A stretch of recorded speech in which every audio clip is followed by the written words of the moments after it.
discovering that it's a real possibility to get paid just to be yourself is crazy. Um, and I'm not even like to this crazy level unlocked yet, but like literally social media is a joke until it isn't.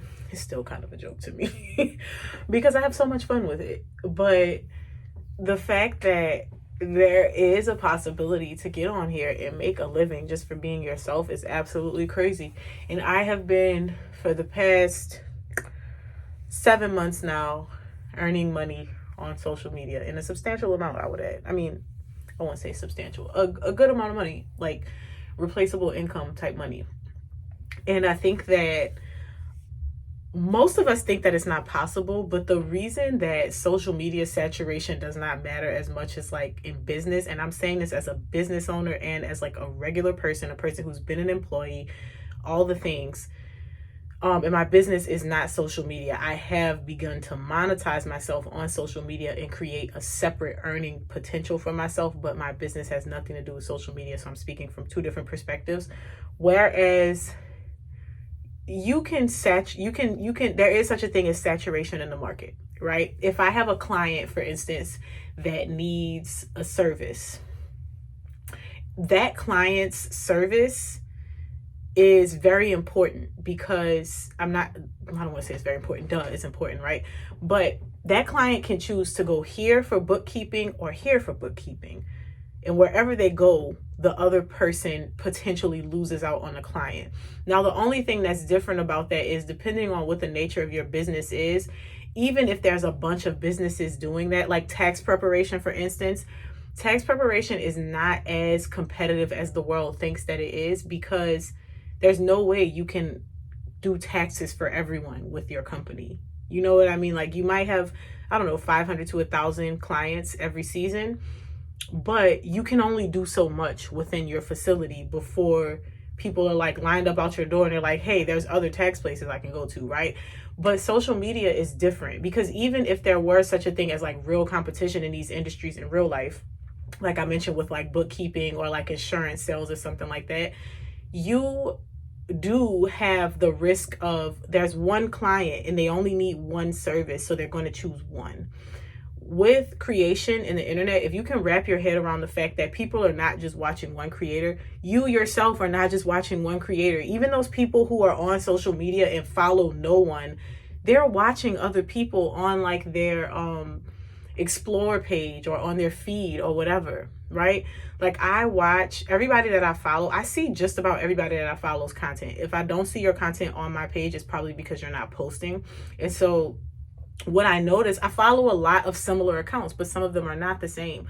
But what one person has, as far as like, let's say I'm following somebody who reads the Bible, your perspective and the way that you offer conviction is not the same as this person's. You're following people that cook. The way that this person cooks is not the same as this person. This person might be humorous. This person might be very literal and straightforward. This person might have really cool edits. This person might have videos that are 30 seconds, but the whole recipe is in that 30 seconds. And maybe you find that valuable.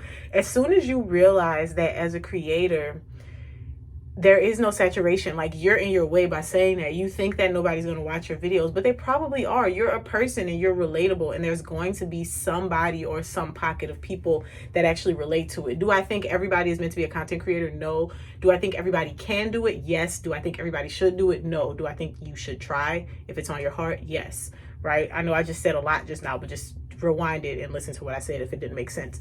But there is the potential for you to just be paid to exist. And I'm realizing like as the months go on, the amount of money that I make compounds.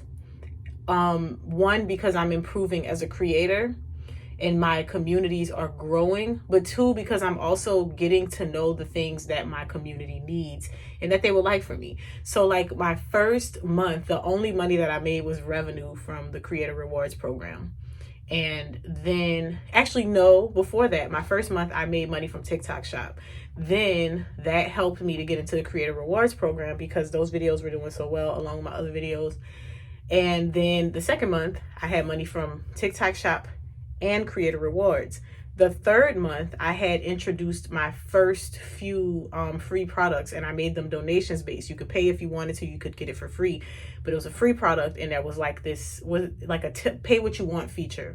So you could pay nothing or you could pay something.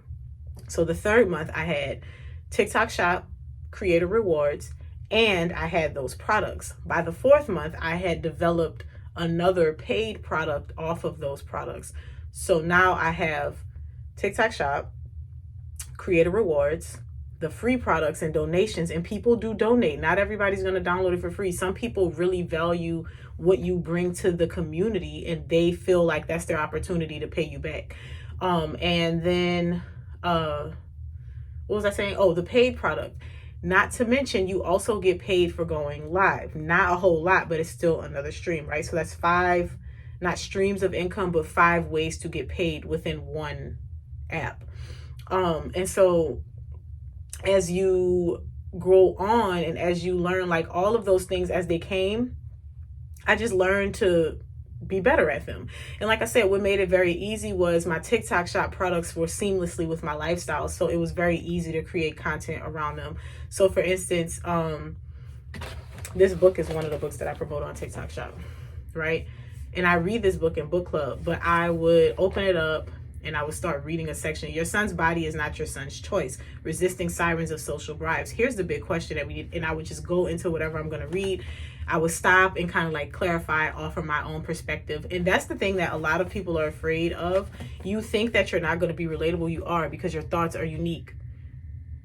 They might not be original, but they're kind of unique, right? Like there's probably other people who think like you, and that's the thing that you're after. You don't want to have completely original thoughts per se, because a lot of the videos that go viral for me, they're not things that nobody's ever heard before. You should see how many people get in the comments and were like, oh my gosh, I was just talking to my friend about this. This is confirmation. Oh my gosh, I just heard this in church. Oh my God. Like, it's not original thoughts, but it's unique perspectives. And that's what people like. So there is no saturation. But anyway, so I learned to incorporate my TikTok Shop videos so that it looks like my regular content. So those videos always do very well. Always. Like, it's very rare that I have a TikTok Shop video that does not perform well.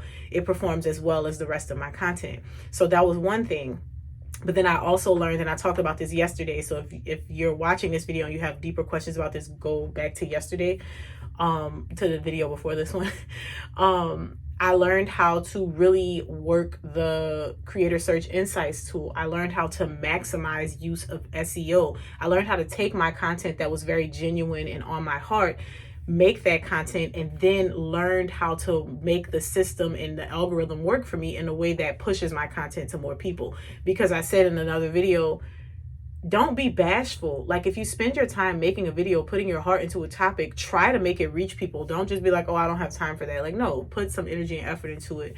And so that was that. So that took care of the Creator Rewards program. And the reason I was making more and more each month was because I was learning to be better with my videos. I was learning to create better content, right? So each month consistently went up. There were some dips here and there, but each month for the most part went up. I'm making less. The only thing is I'm making less on TikTok Shop now because I just don't post TikTok Shop videos as much as I used to, but I'm still making money on TikTok Shop, like at least $20 a day, right? Which doesn't sound like a lot, but that combined with the money every day that you get from Creator Rewards program, that combined with the money every day I'm making in sales, it's pretty consistent. And so what the most interesting thing is for me about all of this is that even in doing that, I have started back in November, I started to be very consistent in sending some of my content from TikTok over to YouTube. And that took me from 200 something subscribers to 1,000 almost. I think I have 1,200 subscribers now on my primary YouTube account. And obviously that's going to help me to push towards monetization, which is what another stream of income. And so what I find interesting is I'm just being myself. I'm not stressing myself out. I'm not overextending myself. I'm not doing anything in any regard that is difficult in any way. Like, I'm literally just showing up. I don't even edit my videos, especially the ones on this channel. Good God. Yesterday, my camera fell. Asked me if I edited that out. I mean, my phone fell. I didn't. I was like, whatever. I'm just going to post it because I've learned that people crave authenticity, and people don't really care about all of that stuff. People care about that stuff when that is something that you care about. Because I'm not an aesthetics based person, it doesn't make sense for me to make my videos very aesthetically pleasing. However, people care about that when that is your actual lifestyle. So if you're a girl who's like who's very effortlessly aesthetic, like your whole life is just like very dreamy, you know, like it's very vibey, it has a very good look, like your house is really pretty, your car is always clean, your outfits are really clean and put together, then I think you should take advantage of using the aesthetic. But if you are not aesthetic in real life, don't try to present yourself that way online, because you're going to burn out, right? But what I would say, if you want to be a person who is able to get paid to exist, or monetize your life where you are, it would be to just start. You have to start, because the thing is, everybody wants to wait to start until they have it all together, but that's your superpower. You don't have it all together. You're human. You have something to share with people. Start sharing, even if it only reaches 20 people at first. Like, these videos don't do very well on this channel, and maybe they never will, but guess what? I'm getting it out there. And the day that the people find me, set it off. Set it off. So to be a person who is able to monetize yourself in that way, you have to be long-term minded. And you also have to just not be super attached to the outcome, while simultaneously, this is going to sound like a contradiction, but it's not, while simultaneously being very intentional. So what does that mean? Don't make up stuff to post about. Don't try to be interesting. Just be. Just talk about what you talk about. I figured out my superpower was reading books. People are like, you're always reading something. Yes, I am. And you know what's crazy? Before I started making these videos, all the thoughts that I have that I put into the videos, I would be saying them to myself anyway. Like, I will literally be reading something and I would be like, girl, what? Like, what did he just say? And then I would read it again. Or like, I would read something and then I would stop and be like, oh my gosh, that reminds me of this movie that I was watching. And it reminds me of this concept. And it's crazy how these things all tie together. And I would be saying these things to myself anyway. So why not get on the internet and share those thoughts with other people? And then it helps, of course, when you have feedback from people. When people tell you, oh my gosh, this is really good, thank you for sharing. When people say, oh my gosh, this was terrible, you read too slow. When people say, oh, your baby is so loud in the background, who cares? But you get feedback from people, and that can be affirming. And I think that you don't realize just how interesting you are, or just how much people would actually watch what you have. You just have to try, and you have to try consistently. I've been telling people in my personal life, and I've actually stopped saying it because I'm not going to talk until I'm blue in the face, but I've been telling certain people in my personal life who I know would do well on social media to start posting. But you can't make people do things that they don't want to do. But I just hate to see people waste their potential sometimes, you know? But anyway, it doesn't have to be a difficult process. It is possible for you to get paid to be yourself.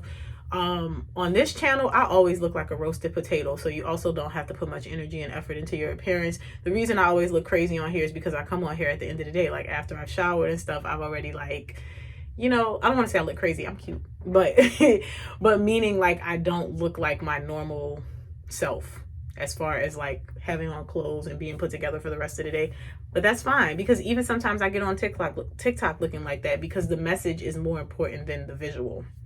And that's why I say, if you're not an aesthetic person, don't present yourself that way online, because it'll just be another interference or another blocker for you. But if you just dedicate yourself to showing up every day, I think you'll do fine. We're almost 100 days in, and it's almost like I got a subscriber every day at this rate, you know, on this channel. But I do believe that if I keep going, it's going to take off. I don't know that I will keep going after I hit a certain point. I don't know how long I'm going to be interested in working this channel. But for the time being, here we are, you know.